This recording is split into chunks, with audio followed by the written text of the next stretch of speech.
Alhamdulillah, wassalatu wassalamu ala rasulillah sayyidina wa maulana Muhammad ibn Abdillah wa ala alihi wa sahbihi wa man walah wa man tabi'ahu ila yawmin alqaw wa ma ba'dahu.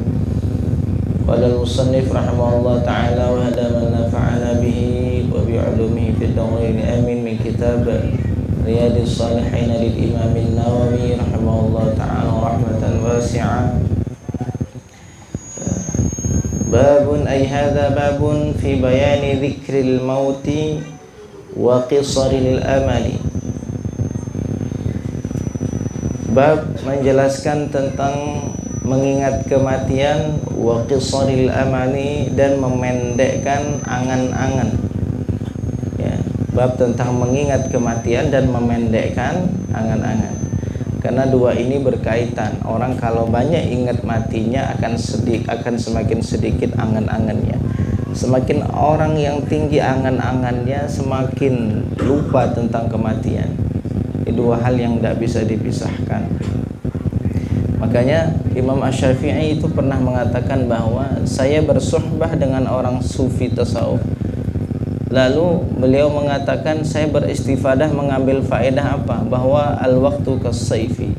Waktu itu seperti pedang. Illam taqta'hu qata'. Jika engkau tidak bisa memutusnya, maka dia akan memutusmu. Maksudnya apa? Dalam kalimat lain mengatakan as-sufi ibnu waqtih. Ahli sufi itu adalah anak waktunya. Maksudnya apa? Waktu dia adalah saat itu. Dia enggak berbicara tentang esok. Kalau kelas tertinggi lagi bagaimana Pak? Bagaimana seseorang ketika menarik nafas dia tidak yakin nafasnya akan bisa dikeluarkan. Saking sebegitu pendeknya bahwa sejatinya belum tentu nafas yang setelah ditarik belum tentu bisa dikeluarkan. Setelah dikeluarkan belum tentu bisa ditarik lagi. Ada yang mengatakan ketika melangkah ke arah kanan dia nggak meyakini kaki kiri akan melangkah ke sebelah kiri. Saking apa? Saking begitu yakin bahwa sejatinya kematian itu lebih pendek, kematian itu lebih dekat daripada angan-angannya.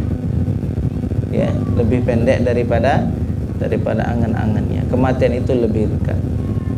Kenapa dikatakan kematian itu lebih dekat? Karena kita semua sudah hafal satu kaidah yang dulu sudah pernah kita hafal. Apa itu? Wa kullu ma huwa atin fa huwa qarib. Semua yang pasti akan datang itu dekat. Kita mengangan-angankan sesuatu, kalau dia nggak ditakdirkan oleh Allah, maka itu sesuatu yang sangat jauh sekali. Sesuatu yang tidak terjadi kita angan-angankan. Sesuatu yang terjadi kita pikir, yang tidak terjadi kita pikirkan. Akan tetapi yang pasti datang apa? Kematian. Ya, yang pasti datang kematian. Artinya yang paling dekat bagi kita adalah kematian. Makanya salah satu kata Rasulullah SAW untuk wasilah dalam pelembutan hati adalah mengunjungi orang yang sakit. Kenapa? Karena ingat kita tidak terlalu harus kita itu berangan-angan panjang. Lakukan saja ibadah terbaik saat ini. Apa yang bisa kamu lakukan? Saat itu lihat bagaimana Allah akan mengarahkanmu kepada jalan yang terbaik yang setelahnya. Penting daripada seseorang itu banyak ingat mati. Biar apa ingat mati Pak? Biar tidak begitu merasakan nyamannya dunia. Orang kalau sudah lupa dengan kematian, dia anggap dunia ini adalah puncak harapan. Dia harus bahagia di dunia. Tertipu daya dia oleh angan-angannya, tertipu daya oleh pola pikirnya. Ya, tertipu daya oleh pola pikirnya. Ya. Wa qisaril amal dan memendekkan harap.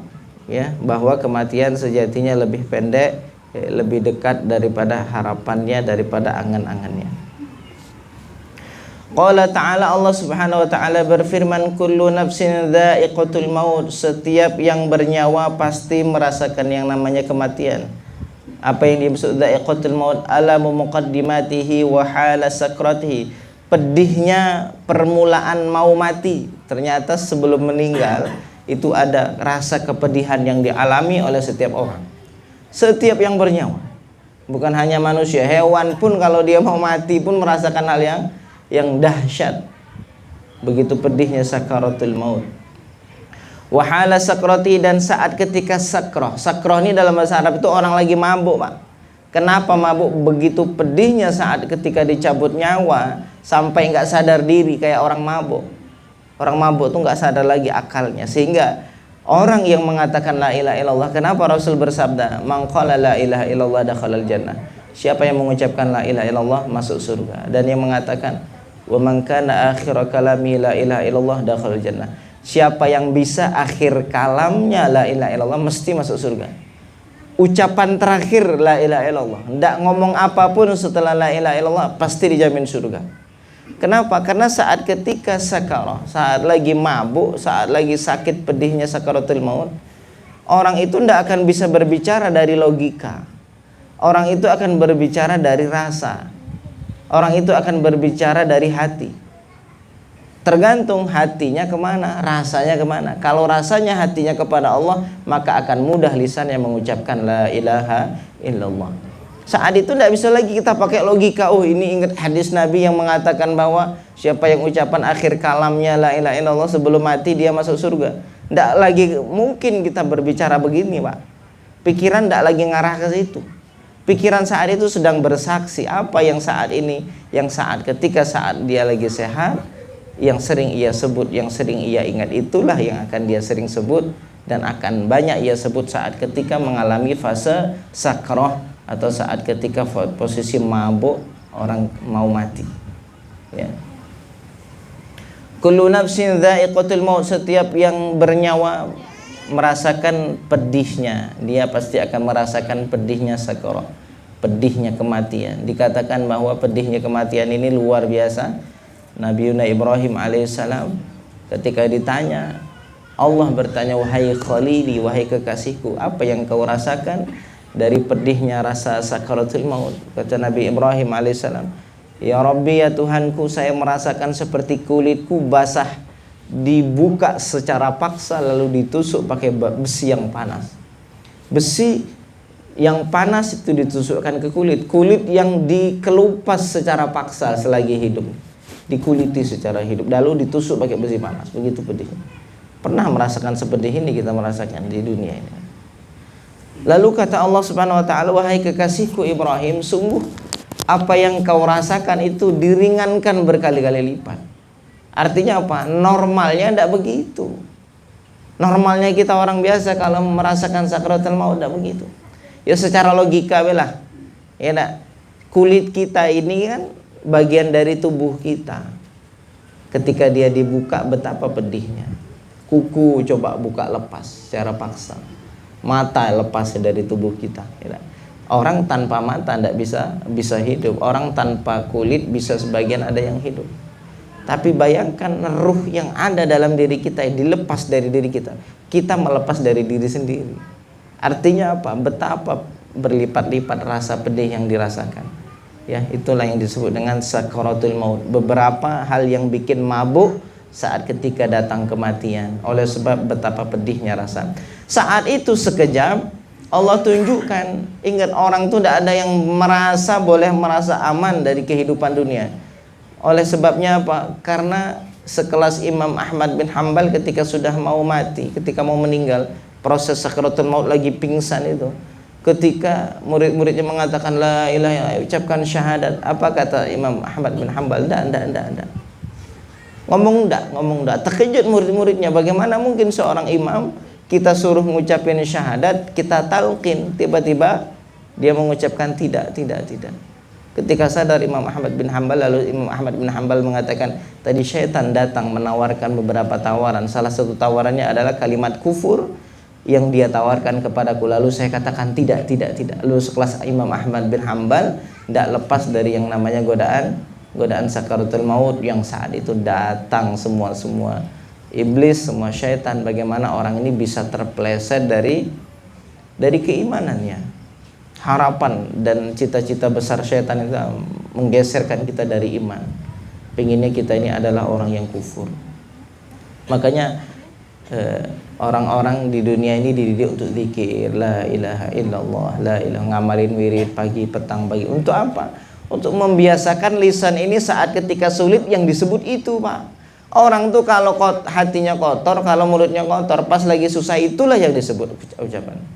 Lagi kesandung itulah yang sering dia sebut. Tapi kalau ahli zikir, hatinya zikir, ingat Tuhan ketika lagi sulit, yang diingat itu yang diingat. Ya tergantung ingat apa. Kita ingat apa. Ya, ketika orang sering mulutnya mencarut, ketika kesandung yang disebut carut. Pernah dengar begitu dah? Kesandung, batunya disalahin, mencarut itu, mencarut. Loh itu saat ketika sakaratul maut, malaikat tiba-tiba mencabut nyawa, terkejut dia dengan sakit yang luar biasa, terucap kalimat yang apa yang biasa dia sebut, apa yang biasa dia ingat, apa yang biasa dia lisankan ketika lagi saat sehat. Nah, kalau lagi sehat sering zikir, ya sering ingat sama Allah. Saat lagi susah, tiba-tiba itulah yang akan diingat, ya. Nah, saat itu juga Allah tunjukkan apa yang akan terjadi dan apa yang telah terjadi. Dalam waktu sekejap itu loh, Allah tunjukkan apa yang sudah kita lakukan di dunia dan apa yang akan Allah lakukan kita di alam setelah dunia, dan bahkan tempat kita di surga atau di neraka ditunjukkan. Makanya orang itu nanti matanya mendelik ke atas begini, ke atas. Semua itu iman, orang beriman, orang kafir, semuanya begitu. Kenapa? Matanya mengikuti ruhnya saat keluar. Ketika ruhnya keluar, dia matanya ke atas, itu sah sudah mati, meninggal. Tanda-tanda jelas. Saat itu dia melihat tempatnya di surga atau di neraka. Kalau tempatnya di surga, dia akan senang ingin bertemu dengan Tuhan. Kalau tempatnya di neraka, dia tidak mau ketemu sama Tuhan. Nah, itu penjelasan dari hadis yang Nabi SAW bersabda, man ahabba liqa Allah ahabballahu liqa'ah. Siapa yang senang mau bertemu dengan Allah, Allah sejatinya senang juga nunggu hamba ini. Saat kapan? Saat sakaratul maut. Sakaratul maut dia senang betul nak bertemu dengan Tuhan. Kenapa? Dilihat tempatnya di surga. Tidak. Allah pun senang mau ketemu sama dia. Sebaliknya ketika dia saat di sakaratul maut, Allah tunjukkan tempatnya di neraka. Tak mau, janganlah duluan. Jangan dulu. Paling takut mau dibawa ke kubur, paling takut dia. Kenapa? Saat itu Allah pun sedang tidak mau berjumpa dengan orang tersebut, ya. Mudah-mudahan kita termasuk orang yang senang berjumpa dengan Allah. Amin amin ya rabbal alamin, dan merindu ingin berjumpa dengan Allah Subhanahu wa ta'ala. Amin. Wa innama tuwaffawna ujurakum yaumal qiyamah. Sesungguhnya kalian akan diberikan balasan amal kalian, baik atau buruk, di hari kiamat. Tidak ada yang kelewat. Makanya di dunia ini sudahlah kita beramal lillah. Tidak usah ngomong dia itu tidak beramal, oh dia itu begini. Indah, kita bisa buat baik, buatlah baik. Tidak usah nunggu. Kenapa? Kamu sendiri yang akan panen hasilnya. Apa yang kita lakukan kebaikan sekarang, itulah yang kita panen. Sudah, siapapun itu, tidak kenal siapapun, apapun yang kita lakukan, itulah yang akan kita panen. Yang nanem yang manen, yang tidak mau nanem tidak akan bisa manen. Sesungguhnya kalian akan diberikan upah balasan atas apa yang kalian lakukan, baik atau buruk. Yaumal qiyamah, di hari kiamat. Faman zuhziha, maka siapa yang dijauhkan anin nari, dari api neraka, wa udkhilal jannah, dan dimasukkan ke dalam surga, faqad faz, sungguh dia telah beruntung. Ya, beruntunglah dijauhkan dari api neraka, Pak, dan dimasukkan ke dalam surga. Allahumma ja'alna minhum ya Rabb, amin ya rabbal alamin. Wa mal hayatud dunya illa mata'ul ghurur, dan tidaklah kehidupan dunia kecuali mata'ul ghurur, kesenangan yang menipu daya. Apa maksudnya senang menipu daya? Ini kemarin waktu malam Ahad habis maghrib saya nyampaikan ini. Kenapa dunia ini menipu daya? Waktu itu menjelaskan tentang apa? Kullu man 'alaiha fan, setiap yang di atas muka bumi sirna, aslinya enggak ada. Yang kita tampak lihat ada, sejatinya enggak ada. Itu hakikat dunia. Yang kita lihat membahagiakan, ternyata enggak bahagiakan. Coba angan-angan apa di dunia ini saat kita belum mendapatkan, kita rasa itulah kebahagiaan kita. Sudah dapat, kira-kira bisa bahagia sebahagia kita membayangkan sebelum dapat? Kira-kira enggak. Semuanya menipu daya, ya. Sebelum dapat luar biasa hati tamaknya, sudah dapat kayak gini rasanya, malah jadi beban pikiran. Maka itulah sejatinya nafsu dunia. Kalau dalam istilahnya apa, fata morgana, kita lihat seperti dari kejauhan kayaknya hakikat, ternyata batil, ternyata hakikatnya nggak ada. Tahu lihat fata morgana, kita lihat aspal yang yang lurus, lalu diterik matahari di waktu siang, kita lihat dari jauh sepertinya ada genangan air. Itu sana ada airnya, ada sungainya. Setelah mendekat tidak ketemu itu hakikat. Artinya apa? Gurur, dia ada dalam pandangan yang menipu daya, hakikatnya nggak ada. Ya, siapa di sini yang merasa makin tambah umur hidupnya makin mudah? Ada tak? Makin tambah umur makin tambah mudah. Kenapa? Kenapa anak kecil menganggap dunia ini nyata? Karena baginya mereka hidup dalam tipu daya. Kenapa? Karena mereka belum berakal. Manusia makin ngakal, mesti makin ngerti hakikat dunia. Oleh karenanya orang makin dewasa akalnya, makin ngerti tentang keburukan hakikat dunia. Tapi di situ juga lah Allah menguji kita. Yang melewatinya dengan baik, Allah akan jadikan itu sebagai wasilah kebaikan dan mengangkat derajat. Kalau dalam gambaran ketika Nabi SAW peristiwa Isra wal Mi'raj, pernah dapat gambaran dunia itu seperti apa? Nenek tua yang digunakan, yang dipakaikan pakaian indah. Dari belakang orang pingin mengenalnya, laki-laki pingin mendekatinya. Setelah sudah dekat, ternyata dari depan siapa yang didapat? Nenek tua. Ya, nyata begitu. Oh, sebelum dapat, masya Allah, pikiran, hati ke situ semua, Pak. Apa yang dituju? Pokoknya tidak akan senang dunia kecuali harus dapat itu. Sudah didapat, apakah pikirannya masih sama? Sudah dapat, apakah hatinya sebahagia saat ketika engkau belum dapatkan? Tidak. Itulah yang disebut mata'ul ghurur. Dia perhiasan, tapi tidak pada hakikatnya bisa membahagiakan. Dia hanya menipu, ya, hanya menipu daya. Ya, ghurur ini artinya menipu daya.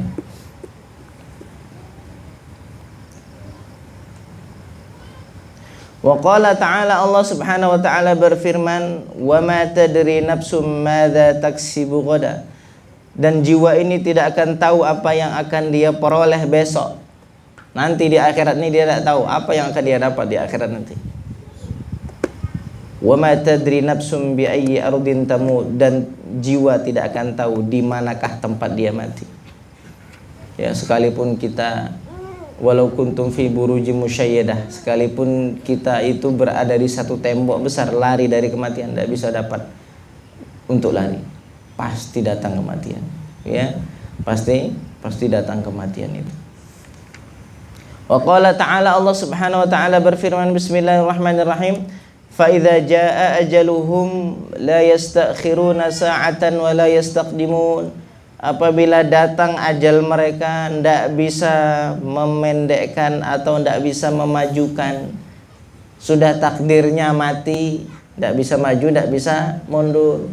Lu katanya doa itu bisa manjangin umur. Ada yang bilang begitu. Ingat, takdir itu terbagi menjadi dua, ada mu'allaq, ada mubram. Takdir mubram itu ilmu Allah, Allah tahu orang ini mati kapan, maka itu tidak bisa berubah. Sampai kapanpun tidak akan berubah. Tidak akan ada yang mengatakan bahwa ini berubah. Kenapa? Karena ilmu Allah itu tidak mungkin salah. Kalau Allah katakan orang ini mati di umur 70, maka itu tidak akan mungkin bisa salah. Seandainya kalau Allah tahu matinya umur 70 lalu ternyata meninggalnya umur 75, artinya ilmu Allah tadi salah. Ya, Allah tahunya 70, sekalinya nyatanya 75 matinya. Berarti pengetahuan Allah tadi salah, ya. Artinya ilmu tadi jadi satu kejahilan, kebodohan. Kayak kita, ini kayaknya nak hujan ini. Ini sah nak hujan, geluduknya luar biasa, mendungnya luar biasa. Ternyata habis itu terang benderang. Ternyata matahari muncul. Artinya tebakanmu satu kebodohan. Loh, kalau Allah begitu, ya Allah bodoh juga. Kalau kita katakan Allah takdirkan 70 lalu bertambah menjadi 75, oh berarti berubah nih takdir, ilmu Allah berubah. Berarti kita katakan Allah jahil. Kok bisa berubah pengetahuannya, ya? Paham ya? Tapi kalau dari menilik dari sisi takdir mu'allaq, apa itu takdir yang tertulis di Lauhil Mahfuz? Orang ini mati umur 70, tapi kalau sedekah dia akan dipanjangkan sampai 75. Pertanyaan, ketika dia sedekah di umur 70, ternyata Allah cabut nyawa di umur 75. Pertanyaan, ketika dia di 75 ini baru meninggal, apakah artinya dia merubah takdir? Tidak, karena di umur 75 pun sudah tertulis di Lauhul Mahfuz. Ada enggak tulisan 75 tahun di situ? Kalau dia sedekah di 70, dia akan dipanjangkan 75. Ada enggak ditulis di Lauhul Mahfuz? Ada. Yang seandainya kita katakan merubah itu begini, tulisannya begini. Lalu datang lagi setelah dia berdoa dihapus, dirubah, akhirnya ditulis yang baru. Sedangkan bagi Allah tidak ada yang baru lagi, Pak. Semua sudah nyata. Nah, bagi Allah itu tidak ada yang baru. Allah itu sifatnya qadim, tidak berawal. Sebagaimana pengetahuan Allah juga tidak berawal. Allah tahu kita nak sukses, tidak sukses, orang ini nak jadi orang beruntung, nak jadi orang bangkrut, nak jadi orang merugi, atau jadi orang ahli surga. Allah sudah tahu.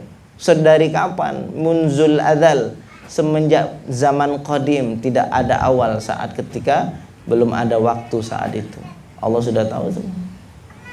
Ya, tidak ada hal yang baru bagi Allah subhanahu wa ta'ala. Jadi tidak ada yang namanya orang hakikatnya manjangin, mendein umur. Semua sudah ngambil jatah masing-masing ya. Wa qala ta'ala, Allah subhanahu wa ta'ala berfirman, ya ayyuhalladzina amanu, wahai orang-orang yang beriman, la tulhikum amwalukum wala auladukum an dzikrillah, janganlah anak dan harta itu melalaikan kalian dari zikir, ingat kepada Allah. Apa maksudnya? Biasanya orang kalau dapat rezeki, kalau lupa menyandangkan rezeki itu kepada Allah, biasanya itu membuat dia lalai. Sama kayak punya anak pinter, itu ya lupa dia nyandangkan itu ke Tuhan. Dianggap bahwa itu adalah hasil didikannya, hasil dari pengajarannya. Itu yang dimaksudnya, jangan sampai anak dan harta itu membuat kita tuh lalai dari zikir kepada Allah. Ya, harta Qarun itu apa? Saat ketika dikatakan bahwa dia punya kekayaan yang luar biasa. Lalu apa jawaban Qarun? Innama utituhu ala ilmin indi. Saya ini punya kekayaan ini karena saya berilmu, karena saya ahli ekonomi, karena saya begini. Jadi lupa hartanya yang mestinya bisa menghantarkan kepada Allah, ini justru hartanya malah membuat hijab diri, dan malah dirinya tidak ingat dengan Allah subhanahu wa ta'ala. Dan berapa banyak kita tanya ke orang-orang, penyebab orang ini kok bisa tidak sholat? Masalahnya satu, takut kehilangan pekerjaan. Cobalah, banyak orang ini masalah satu, Pak, masalahnya masalah harta, masalah fakir. Memang ujian orang fakir ini luar biasa. Sampai dikatakan kadal faqru ayyakuna kufra, terlalu fakir itu bisa potensi kufur, Pak. Bisa hilang akal orang kalau kelewat fakir ini. Makanya minta kepada Allah dicukupkan, jadi orang yang cukup, ya, tidak menjadi orang yang fakir. Cukup fakir secara makna hakikat, apa? Fakir ilallah, ya, kita yang selalu merasa butuh kepada Allah. Kenapa? Karena potensinya kalau orang fakir harta itu potensinya itu memang bisa kufur betul kalau imannya tidak kokoh, ya. Kalau imannya tidak kokoh. Wa may yaf'al dzalika fa ulaika humul khasirun, dan siapa yang melakukan demikian maka mereka itulah orang yang rugi. Siapa? Orang yang ditipu daya oleh anak dan harta. Yang membuat itu, yang melakukan itu, mereka bangkrut. Kenapa bangkrut, rugi? Karena dia lebih memilih hal yang sirna daripada hal yang kekal. Apa hal yang kekal? Akhirat.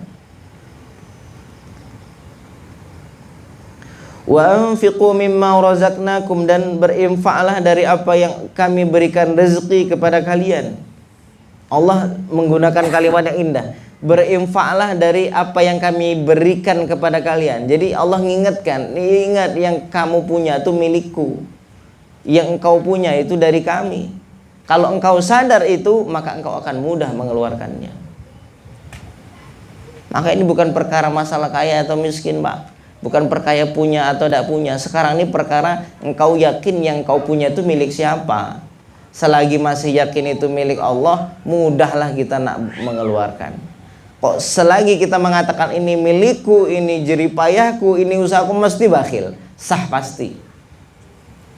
Sah pasti. Nak kaya atau nak miskin, nak sedang atau nak susah, sama.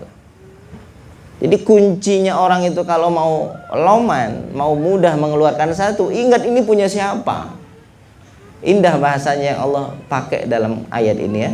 Wa anfiqu mimma razaqnakum, infakkan dari apa yang kami berikan kepada kalian. Selagi engkau ingat bahwa itu rezeki yang engkau miliki adalah dari kami, engkau akan mudah mengeluarkannya untuk kami. Tapi selagi engkau katakan, engkau sebut bahwa itu milikmu, engkau akan bakhil. Artinya bakhil ini penyakit yang memang muncul dari orang yang tidak ingat sama Tuhan sebenarnya. Orang yang lupa dengan hakikat siapa dirinya dan siapa Allah yang menciptakan dirinya. Min qabli ayyatiya ahadakumul maut, sebelum saat datang kalian kematian, sebelum datangnya kematian. Ya, sebelum datang kematian. Udah, selagi bisa memberi, memberilah, infaklah dari apa yang Allah berikan. Ya, sebelum datang kematian.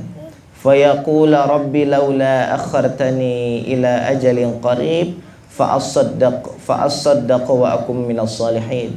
Kalau sudah datang kematian, belum sempat menginfakkan, Allah katakan orang itu mesti akan mengatakan, ya Tuhan, berikanlah, tundalah kematian ke waktu yang sedikit, niscaya aku akan bersedekah dan aku nak jadi orang soleh. Kalau sudah datang kematian, pikirnya apa? Menyelesaikan. Apa yang belum bisa diberi, diberi. Apa yang belum bisa dilakukan, dilakukan. Apa yang belum sempat dulu dikaji, dikaji. Pikirannya gitu Pak, orang kalau sudah datang kematian. Ya, yakin sama Allah yang mengatakan begitu ya, tak? Harus yakin. Wala ya'khirullahu nafsan idza jaa ajaluha wallahu khabirum bima ta'malun. Dan Allah tidak akan pernah menunda suatu jiwa apabila telah datang ajalnya. Adapun Allah itu sangat mengetahui dengan apa yang kalian lakukan. Subhanahu wa ta'ala. Wa qala ta'ala, Allah subhanahu wa ta'ala berfirman, hatta idza jaa ahadahumul mautu qala rabbirji'uni. Dan demikianlah keadaan orang-orang kafir, sehingga apabila datang kematian, mereka orang kafir mengatakan, rabbirji'un, kembalikan kami ke dunia ya Allah, kembalikan kami ke dunia ya Allah. Loh, kok ingat sama Allah, kok tahu Allah? Ya tahu Pak, orang kalau sudah mati itu tidak ada yang namanya tidak kenal sama Allah. Sak Fir'aun yang ngaku sebagai Tuhan itu loh, sejatinya dia mengakui keimanan tentang Allah. Ya, hanya saja Allah subhanahu wa ta'ala mengunci lisan Fir'aun untuk menyebut nama Allah. Beriman Fir'aun itu Pak, tapi berimannya kapan? Saat ketika ghargharah, ketika sudah nyawa di kerongkongan, tidak ada lagi manfaat. Orang yang diterima iman yang kayak gini nih Pak, yang kita ini dalam kondisi sadar, punya pilihan. Saat ini ada tak pilihan lain selain dari ngaji, selain dari beriman? Ada. Kita sekarang nak kufur, silahkan kufur. Allah tidak maksa orang mau beriman. Tapi ingat, semuanya punya konsekuensi, semuanya punya tanggung jawab. Nah, kalau orang sudah di kerongkongan imannya, ruhnya, tidak ada pilihan lain kecuali cuma beriman. Betul tak? Ada pilihan lain. Orang sudah melihat kenyataan hakikat siapa dirinya dan siapa hakikat dunia dan siapa Tuhan yang menciptakan. Ada pilihan lain kecuali tunduk? Tidak ada lagi kecuali tunduk. Tidak diterima. Imannya tidak diterima. Iman diterima saat ketika seseorang punya pilihan untuk memilih iman atau kufur. Qala rabbirji'un, orang kafir mengatakan, Tuhanku kembalikan diriku ke dunia. La'alli a'malu salihan fima taraktu, mudah-mudahan barangkali saya bisa melakukan amal saleh yang sudah aku tinggalkan. Pingin beriman, pingin beramal soleh. Cita-citanya orang yang sudah meninggal itu Pak, tidak ada satu. Dulu saya proyek itu belum selesai ya Allah, Dikit lagi ya Allah, balikkanlah ke dunia. Dikit lagi nanggung, belum sukses. Ya, ada Pak. Apa yang dicari? Ya Allah, kembalikan untuk bisa sedikit saja beramal. Ya Pak. Untuk bisa menambah iman. Makin semangat ngajinya, semakin zikirnya, semakin semangat sujudnya, ya, semakin semangat sholawatnya. Kalla, sekali-kali tidak. Innaha kalimatun huwa qailuha, sesungguhnya itu adalah hanya sebatas kalimat saja. Artinya apa? Seandainya dibalikkan ke dunia, dia pun akan melakukan hal yang sama. Apa itu? Kufur. Wa min waraihim barzakhun ila yaumi yub'atsun, dan di hadapan mereka ada barzakh, ada pemisah sampai hari kiamat. Artinya apa? Tidak akan mungkin mereka itu bisa kembali ke dunia, ya, tidak akan mungkin mereka itu bisa kembali ke dunia. Ada kisah, ya, sahabat, ya, Abdullah bin Haram, ya, Amr bin, yang dulu pernah kita kisahkan, ceritakan bahwa dia mati syahid fisabilillah, lalu dia meminta kepada Allah untuk balik lagi ke dunia, hidup lalu mati syahid lagi. Jadi kepingin balik ke dunia, ngapa? Pingin mati syahid, Pak. Jadi apa yang diharapkan oleh orang-orang yang ketika meninggal di Palestina itu, yang dibom sama Israel, dia sejatinya pengen ngulang lagi, hidup lagi, pengen dibom lagi, Pak. Kita sedih melihatnya, ya, sebagai manusiawi insaniah kita, secara ukhuwah imaniyah kita melihat kasihan. Tapi dia sedang pengen balik ke bumi, pengen lagi di Palestina, pengen lagi berjuang, pengen lagi dibom lagi, Pak. Itu yang diharapkan mereka. Pasti, Pak. Orang yang mati syahid mesti keinginannya pingin ratusan kali balik lagi ke bumi, syahid lagi, perang lagi, pengen balik lagi ke bumi, mati lagi, dihidupkan lagi, mati lagi, dihidup terus menerus sampai hari kiamat. Pengennya begitu. Sama orang ketika sudah mati pengennya beramal soleh, beramal soleh, beramal soleh, banyak-banyakin ibadah, banyakin istighfar, banyakin taubat, banyakin ngaji, banyakin baca Quran, banyakin sholawat. Ini keharapan daripada semua orang yang sudah mati. Ini keinginan, angan-angan kita ini begini, Pak, di majelis. Kenangan indah. Coba dulu masa-masa malam kami selalu diisi dengan ngaji. Ya itu kalau sudah mati ngomongnya. Ya, kalau sudah meninggal. Fa idza nufikha fis-sur, maka apabila sudah ditiupkan sangkakala, ya, malaikat Israfil, fala ansaba bainahum yauma idzi wa la yatasaalun, maka tidak ada lagi manfaat nasab di antara mereka. Apalagi maksudnya tidak ada manfaat. Nak anak, nak bapak tidak peduli. Kadang-kadang sampai ngambil keuntungan. Siapa tahu anak saya ada zalimi saya, nyakiti saya, nah saya bisa ngambil haknya ini. Segitunya loh, Pak. Saking orang tuh udah peduli sama diri masing-masing. Di dunia pengen saling nyelamatin kita di dunia. Ada anak pengennya anak bisa selamat. Tidak apa-apa lah kita susah, yang penting anak bisa selamat. Gitu tak? Orang tua. Begitu halnya juga anak. Tidak apa-apa, saya rugi, yang penting orang tua bisa saya selamatin. Di akhirat tidak begitu. Di akhirat sampai kadang-kadang ngambil keuntungan. Dulu anak saya ini ada nyakitin saya. Wah, ini kesempatan saya harus ngambil hak saya ini untuk keuntungan saya. Begini sampai segitunya. Terpikir tak kita di dunia ada yang begitu? Tidak terpikir. Tapi saat ketika berada di alam akhirat, terpikir begitu, Pak. Emak kita yang dulu kita berkorban untuknya, sayang kepadanya, itu kalau sudah di akhirat itu bisa ngambil keuntungan rugi. Emak saya dulu nyakitin saya, enak be, saya ngambil pahala darinya. Tapi ini terjadi saat ketika sudah ditiupkan sangkakala di mahsyar, ya. Beda nanti sudah di fasalnya tentang syafaat, beda nanti. Karena setelah itu syafaat. Cerita tentang syafaat itu setelah seseorang itu berada dalam yaumul hisab, sudah dihisab, sudah ditimbang, sudah ahli surga atau ahli neraka, baru setelah itu ada yang namanya syafaat, ya. Tapi sebelum itu prosesnya begitu, udah tidak peduli. Makanya udah kita nih yang sekarang nih jalin hubungan baik dengan Tuhan, Pak. Kita punya hubungan baik dengan kawan, dengan tetangga, dengan ini, sejatinya nggak ada nguntungin.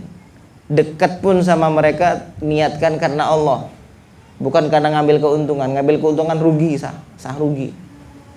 Saya inilah deketin biar saya dapat untung, rugi, Pak. Bukan untung, rugi. Tapi kalau dekat sama Tuhan beruntung. Ya, secara logika yang ngawani kita tidak pernah melepas kita siapa? Allah. Dari alam ruh kita dibersamai sama Allah. Dari alam rahim yang tidak pernah ninggalin kita Allah. Di alam dunia ini saat ketika orang ninggalin kita cuma Allah yang tidak pernah ninggalin kita. Nunggu kita, hambaku kapan kau bertobat. Minta tidak sesuatu aku beri. Bertaubatkah nanti aku kabulkan. Aku taubat, aku terima taubatmu. Cuma Allah. Sudah mati nanti siapa yang nyayangi dunia? Balik semua. Tidak ada yang betah juga di kubur lama-lama. Sudah ngurusin hidup masing-masing. Nangisnya pagi, malahnya bisa ketawa. Manusia. Siapa lagi yang bisa ngawani kita, Pak? Allah. Di alam kubur, Allah yang ngawani kita. Lalu setelah itu apa? Di alam, setelah alam kubur, alam mahsyar, siapa yang ngawani, yang tidak pernah meninggalkan kita, yang selalu kita harapkan ampunannya cuma Allah. Bangun ini kedekatan dengan Allah, bangun rasa, bangun cinta, bangun hubungan dengan baik dengan Allah. Ya, biar tidak jadi orang yang merugi dan orang yang dibodohi oleh tipu daya dunia. Fala ansaba bainahum, maka tidak ada nasab di antara mereka yang bisa memberi keuntungan. Semualah mengambil keuntungan masing-masing, ya. Yauma yafirrul mar'u min akhihi wa sahibatihi wa banihi. Di hari orang akan lari dari yauma yafirrul mar'u min akhihi, seseorang lari dari saudaranya, dari anaknya, dari bininya, dari saudarinya, saudaranya. Likulli imri'in minhum yauma idzin sya'nu yughni. Setiap orang sibuk urusan masing-masing. Tidak peduli sama kawan kiri kanan, nak orang tua, nak anaknya dulu yang disayang, tidak peduli. Peduli dengan urusan masing-masing. Ya. Wala yatasa'alu, tidak sempat juga mereka akan saling bertanya-tanya. Kau gimana? Kira-kira kau selamat? Dah, tidak peduli, Pak. Dah, kita ngurus sendiri. Ya, berat. Ya. Faman thaqulat mawazinuhu faulaika humul muflihun. Maka siapa yang berat timbangannya, mereka orang yang beruntung. Timbangan amal. Amal itu ditimbang. Ada timbangannya nanti. Bagian dari hal yang harus kita imani nanti ada yang namanya hisab. Ada perhitungan. Amal itu ditimbang. Ada yang mengatakan yang bukan amalnya yang ditimbang, tapi catatannya yang ditimbang. Ada dua pendapat masalah di sini. Ada yang mengatakan amalan itu ditimbang. Ada yang mengatakan amalan ditulis dalam satu catatan, catatannya yang ditimbang. Mana yang paling banyak nanti? Mana yang paling berat? Ya. Maka siapa yang berat timbangannya, maka merekalah orang yang beruntung. Wa man khaffat mawazinuhu, siapa yang ringan timbangan amal baiknya, fa ulaikal ladzina khasiru anfusahum fi jahannam khalidun. Maka mereka adalah orang-orang yang merugi, yang bangkrut, ya, di dalam neraka jahanam mereka kekal. Wal iyadzubillah. Ini orang-orang yang tidak beriman dengan Allah Subhanahu wa ta'ala. Talfahu wujuhahumun nar wa hum fiha kalihun. Yang dibakar wajah mereka dan mereka itu sangat begitu cacat, nampak cacat. Yang dulu tampak indah, nampak gagah di dunia, sampai neraka itu cacatlah bentuknya. Gagah-gagahlah hati kita di dunia ini, Pak. Bersih-bersihkan, jernih-jernihkan saat sebelum datang saat ketika tidak ada lagi manfaat seseorang untuk membersihkan hatinya. Pengen gagah hatinya digagahin, ya.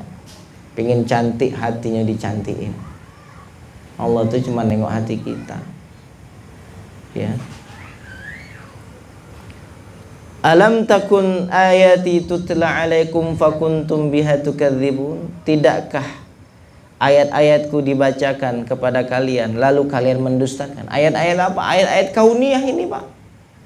Bukankah kalian ini yang dulu diciptakan dari tiada menuju ada, lalu setelah ada kalian pun tidak memiliki terhadap dirimu sendiri? Kita tidak punya kuasa atas diri kita, betul tak? Ya, siapa yang merasa diri kita punya kuasa atas diri kita? Saat ketika kita lagi lemah, padahal kita pengen berbuat. Tandanya apa? Ini bukan punya kita ini. Diri ini bukan punya kita. Pas lagi galau, pas lagi sedih, bisa kita lari dari itu?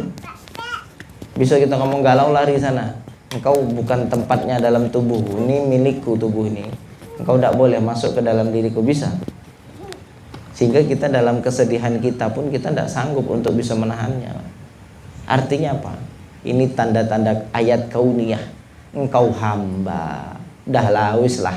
Wis rasa ngerasa, tidak usah merasa apa-apa. Kamu hamba. Kamu itu diciptakan. Kamu itu lemah. Sudah. Ya, ini ayat-ayat kauniyah. Ayat-ayat nyata. Tapi didustakan. Ya, didustakan.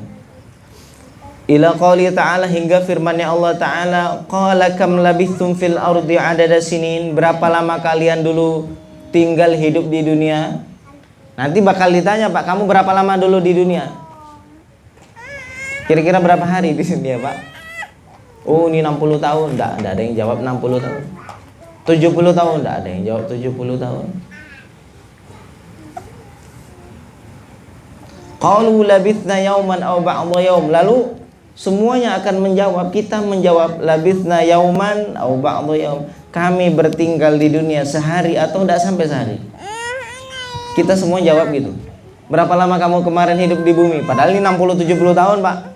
Padahal 100 tahun. Apa dia jawab? Saya tinggal sehari atau tidak sampai, atau setengah hari. Betul, 1 hari atau setengah hari? Salah, masih kelamaan, Pak. Sehari setengah hari itu masih lama. Fas'alil adid, tanyalah siapa yang bisa ngitung. Malaikat penjaga pencatat amali, suruh ngitung, karena dia yang bisa ngitung berapa lama kita ini sejatinya tinggal di dunia.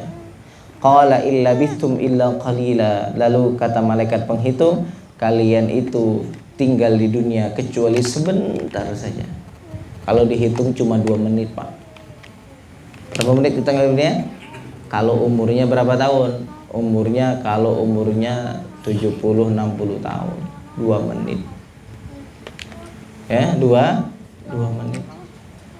Karena 1 hari umur akhirat itu sama dengan 1000 tahun dunia. Coba dihitung-hitung. 1 hari 24 jam.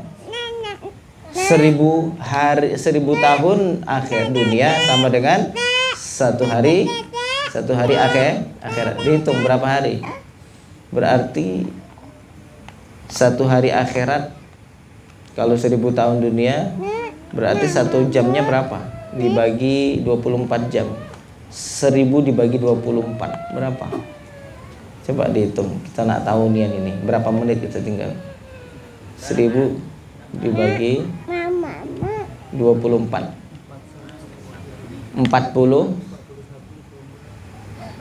Iya betul lah cara ngitungnya gitu. 41 itu berarti apa tuh? Hah? 1000 dibagi 24 untuk ngitung 1 jamnya berapa tahun?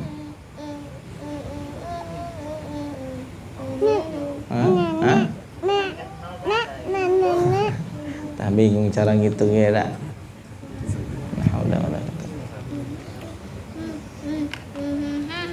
Intinya begini, Pak. Nanti kalau sudah orang berada di alam mahsyar, di alam akhirat, dia akan melihat dunia itu sebentar. Saya kasih logika yang sama-sama kita bisa rasakan ini ya. Dulu makhluk yang hidup di alam rahim itu dia merasakan kehidupan yang luas. Janin yang hidup di rahim itu adalah dunia, seluas dunia. Makanya dikatakan bahwa orang itu kalau sudah berhubungan lalu keluar air mani, sperma, ada kromosum X atau Y yang ada dalam kandungan air mani laki-laki. Itu ketika keluar, proses untuk mencapai sel telur itu butuh waktu 48 jam perjalanan dia. Perjalanannya itu 48 jam di kurun tempat yang kalau bagi kita berapa senti sih? Rahim itu berapa senti? Butuh waktu 48 jam. Mungkin kalau kita tuh lari dari Amerika ke mana? Ke Indonesia. Makanya dari jutaan yang keluar, yang bisa nembus sampai ke sana cuman berapa? Sama kayak gitu lari. Sejam ini lari ke Amerika, siapa yang sanggup sampai sana? 1-2 orang, Pak. Yang kuat, yang paling kuat itu yang sampai sana. Artinya apa? Rahim itu sangat luas. Bagi siapa? Bagi kromosom. Paham ya? Bagi yang hidup di alam itu. Luas sekali. Saat ketika sudah keluar kita ke dunia, nengok alam dunia, nengok kita flashback ke belakang, nengok sebentar nian rahim.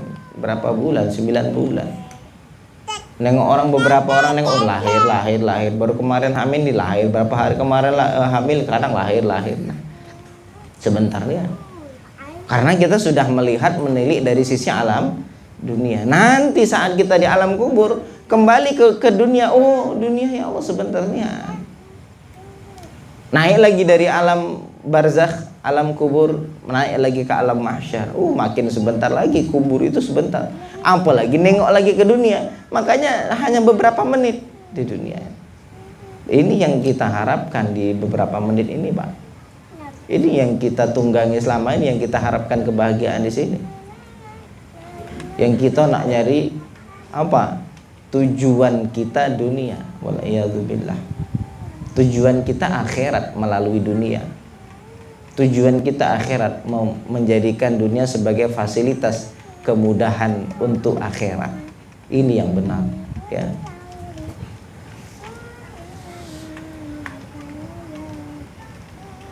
Qul labithum illa qalila. Qul illa bithum illa qalila. Katakanlah kalian itu bertinggal di dunia kecuali sangat sebentar sekali. Baru melek nengok dunia, tiba-tiba sudah ini nyatanya dunia ini. Kenapa? Karena kita lagi tidur. Kata Nabi, orang ketika lagi di dunia ini lagi tidur. Kapan dia akan bangun? Pas mati. Makanya mudah-mudahan kita terbangun sebelum mati. Gitu dah. Nabi ngomong gitu. Orang tuh kalau lagi di dunia dia tidur, Pak. Nggak tahu tentang hakikat sebenarnya seperti apa. Pas mati baru terbangun, melek, baru nyata. Oh begini kenyataannya. Mudah-mudahan Allah hidupkan, Allah bangunkan kita, berikan kesadaran kepada kita sebelum datangnya kenyataan hakikat itu menjumpai kita. Amin ya rabbal alamin. Afa hasibatum annama khalaqnakum abatha? Apakah kalian menganggap bahwa kami menciptakan kalian sia-sia? Jangan kalian kira saya menciptakan si fulan kalian ini, kita semua yang hadir nih, si fulan. Jangan dikira sia-sia, Pak. Semuanya punya perencanaan, semuanya punya kehidupan yang detail, dan semuanya ada hisab yang menunggu. Ingat itu. Tidak ada namanya ini aktor utama dalam hidup kalian. Semuanya aktor utama. Semuanya akan dihisab masing-masing. Sampai nanti ketika di akhirat, Pak. Ketika di akhirat, orang tuh merasa bahwa Allah cuma menghisab dirinya. Kan nanti kan kita semua dihisab ya. Semuanya dipertanggungjawabkan. Tapi ingat, ketika Allah menghisab diri kita, apakah artinya paling dia dulu yang dihisab tuh yang paling banyak pertanyaan, kaget saya ini paling sederhana, sebentar nunggu giliran? Enggak. Semua merasa dihisab di waktu yang sama, sampai merasa bahwa cuman dirinya yang dihisab. Artinya apa? Hati-hati, tidak sia-sia Allah ciptakan kita semua.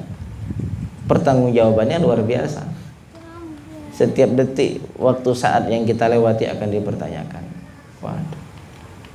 Waliyadzubillah. Mudah-mudahan Allah berikan keselamatan ya rabbal alamin ya Allah.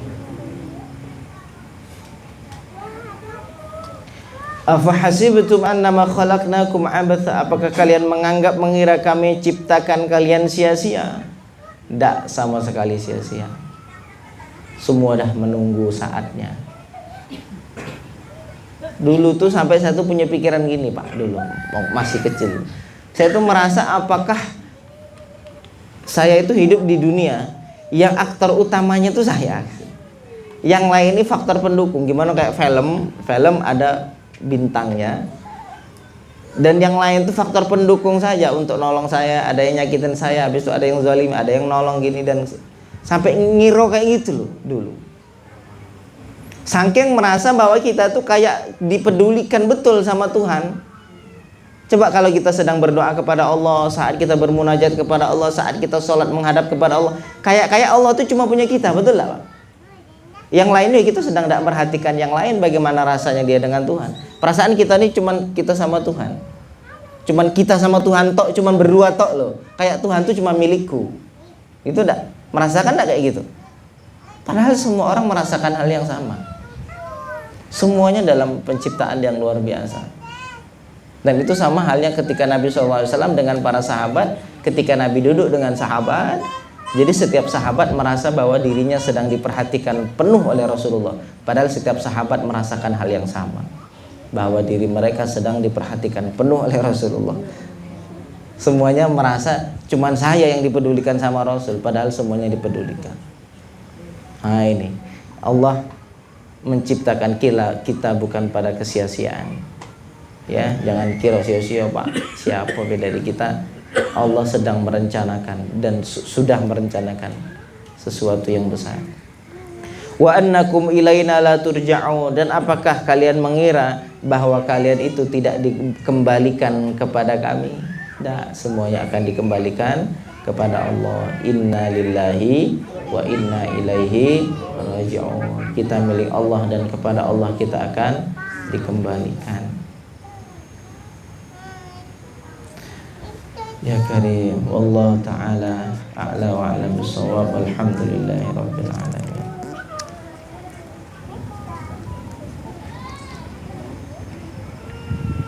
Bismillah, alhamdulillah, wassalatu wassalamu ala rasulillah sayyidina wa maulana Muhammad ibn Abdullah wa ala alihi wa sahbihi wa mawala wa man tabi'uda ila yaumin alqaw, amma ba'dahu. Qala al-musannif rahimahullah ta'ala wa adama nafa'ana bihi wa bi'ulim fi dawrin ilmin kitab khulasati nuril yaqin lil imam Umar bin Abdul Aziz, Umar bin Abdul Jabbar, ya, Syekh Umar bin Abdul Jabbar. Ini masih tentang, ya, bahwa di tahun ke-7 Hijriah Nabi dan sahabat itu dikurung di Mekah. Ekonomi diputus, mereka tidak boleh menjual, juga tidak boleh membeli kecuali hanya sedikit, hanya untuk cukup memenuhi kebutuhan makan, sebatas itu saja. Berapa tahun? Dari 7 sampai 10 tahun. Ya, kayak sekarang yang terjadi di Palestina itu, ya, semuanya ditahan, tidak boleh mereka keluar, tidak boleh ada yang barang yang masuk, ngasih hanya sebatas keperluan saja. Khurujun Nabi SAW minal hisar, keluarnya kanjeng Nabi SAW minal hisar, daripada kurungan, daripada pembatasan orang-orang Quraisy. Fis sanatil asyrati minan nubuwah, pada tahun yang ke-10 dari kenabian, ya, dari kenabian. Ittafaqa khamsatu min asyrafi Quraisyin fa naqadu as-sahifah. Sepakatlah 5 orang dari pemuka orang Quraisy untuk menyobek surat kesepakatan. Kan mereka punya sepakat, ayo kita punya kesepakatan semua orang Quraisy, dari kalangan keluarga Nabi Muhammad jangan ada yang boleh menjual atau membeli barang dari mereka. Diputus, diboikot semuanya. Nah, itu susah Pak. Jadi terbatas, sampai kadang tidak ada makanan, makan daun. Nah, itu. Lalu setelah di tahun ke-10, setelah berjalan 3 tahun, ada sisi emosional, manusiawinya datang. Oh iya, orang ini susah, masa iya kita makan, orang ini tidak makan. Loh, ini orang jahiliyah. Ya, orang jahiliyah masih punya hati nurani. Itu orang Zionis Yahudi itu gimana itu Pak? Hatinya kemana itu, ya dak? Nah, ini merasakan 3 tahun membatasi, punya hati nurani. Kayak mana ini? Kami makan, mereka tidak bisa makan daun. Lalu mereka punya sepakat untuk menyobek surat kesepakatan. Sobek welah nih, tidak usah, kita batalkan. Kehidupan kembalikan seperti yang dulu.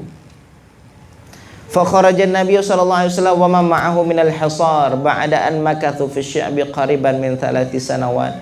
Lalu Nabi Muhammad sallallahu alaihi wasallam keluar dan siapapun yang bersamanya, ya, dari kurungan ekonomi semuanya. Setelah mereka itu meninggal menempat tinggal di Mekah, ya, kurang lebih 3 tahun. Dibatasi, tidak bisa apa-apa. Makan susah, 3 tahun. La yasilu ilaihim syai'un minat ta'ami ila khufiyah. Tidak sampai kepada mereka sesuatu apapun dari makanan kecuali hanya sedikit saja. Asalkan makan sehari, bisa makan sehari 1 kurma 2 kurma sudah. Besok dikasih lagi makan segitu lagi 1 kali 2 kurma. Sudah. Penyiksaan. Hatta akalu waraqasy syajar, sampai mereka itu makan makan daun-daun pohon. Tidak ada lagi yang dimakan, daun-daun itulah yang dimakan. Berapa sering kita mendengar kisahnya para sahabat, tidak ada makanan, daun pohon dimakan. BAB-nya, buang air besarnya seperti buang air besar, persis kayak kotoran hewan. Sampai mereka mengatakan kotoran kami seperti kotoran hewan. Gimana hewan? Itulah kotoran kami. Gimana lah bentuknya itu seperti itu. Wa kana Rasulullah sallallahu alaihi wasallam qad akhbara anna al-aradata qad akalitu sahifa. Nabi Muhammad sallallahu alaihi wasallam memberitahu bahwa sejatinya nanti akan ada cacing-cacing ya, makhluk-makhluk yang di tanah ini akan memakan surat perjanjian. Yang tadi mereka buat 3 tahun, yang mereka gantung di Ka'bah itu, kan awalnya kan gitu. Mereka punya surat, mereka tulis bahwa tidak boleh ini, tidak boleh ini. Semua orang-orang Quraisy tidak ada yang boleh jual ini ke Nabi dan keluarganya dan yang bersama, digantung di Ka'bah. Sudah 3 tahun, sudah punya ingin untuk apa? Menyobek. Lalu Nabi Muhammad SAW mengatakan sebelum mereka sobek itu akan sudah habis dimakan oleh ulat-ulat, dimakan oleh belatung, dimakan oleh cacing. Ternyata ketika falamma nazzalat Quraisyun, ketika orang-orang Quraisy menurunkan surat perjanjian tersebut, liyumazziquha, tujuannya untuk menyobek. Kenapa sobek? Karena tadi sudah sepakat memang mau membatalkan. Wajaduha kama akhbar, mereka mendapati surat itu seperti yang diceritakan oleh Kanjeng Nabi, apa sudah habis dimakan sama cacing tanah. Ya, sallallahu alaihi wasallam. Ya, insyaallah di pertemuan akan datang tentang wafdu Najran ya, tentang wafdu Najran. Wallahu taala a'la wa a'la bisawab. Alhamdulillah ya rabbil alamin. A'udzu billahi minasyaitonir rajim. Bismillahirrahmanirrahim. Alhamdulillahi rabbil alamin. Allahumma shalli ala sayidina Muhammad wa ala ali sayidina Muhammad. Allahumma aftah alaina futuhal arifin. Allahumma faqihna fid din wa 'allimna at-ta'wil. Allahumma inna nas'aluka alla yabqa fi hadzal majlis hadirun illa wa qad sahhahta niyatana illa wa qad mala'ta qulubana bihubbika wa bihubbi rasulika sallallahu alaihi wasallam. Allahumma ja'alid dunya fi aydina wa la taj'alid dunya fi qulubina wa la akbaru hammina wa la mablagha ilmina. Allahumma ja'alid dunya fi aydina wa la taj'alid dunya fi qulubina wa la akbaru hammina wa la mablagha ilmina. Allahumma ja'alid dunya fi aydina. Allahumma ja'alid dunya fi aydina. Allahumma ja'alid dunya fi aydina wa la taj'alid dunya fi qulubina wa la akbaru hammina wa la mablagha ilmina bi rahmatika ya arhamar rahimin. Rabbana zalamna anfusana wa illam taghfir lana wa tarhamna lanakunanna minal khasirin. Rabbana atina fid dunya hasanah wa fil akhirati hasanah wa qina adzabannar. Wa sallallahu wa sallim wa barik ala sayidina Muhammad walhamdulillahi rabbil alamin. Taqabbalallahu minkum inna wa minkum taqabbal ya karim.